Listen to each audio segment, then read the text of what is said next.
మనం ఇలా కాలీఫ్లవర్ ఆరాక ఒక బౌల్లో వేసుకొని ఇలా కారం ఉప్పు దంచి పెట్టుకున్న ఎల్లిపాయ ఆవ పొడి మెంతి పొడి తగినంత నిమ్మరసం సరిపడా నూనె కారం పొడి ఉప్పు కలిపి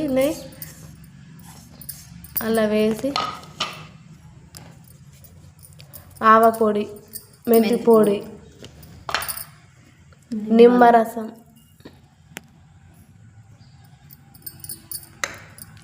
ఆయిల్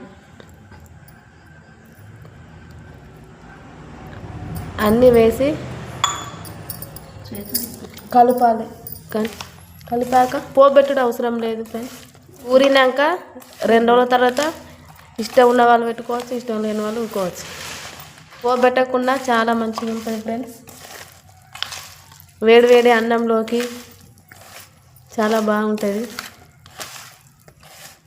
కలుపుకోవాలి, కలిపి పక్కన పెట్టుకోవాలి. 2 రోజుల తర్వాత ఊరుతుంది.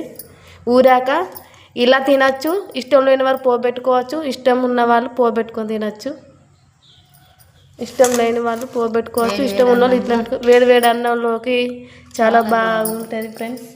అంతే, ఈ వీడియో ఎంతో టేస్టీగా ఉండే కాలీఫ్లవర్ పచ్చడి రెడీ. నచ్చితే లైక్ చేయండి, మా ఛానల్ సబ్స్క్రైబ్ చేసుకోండి.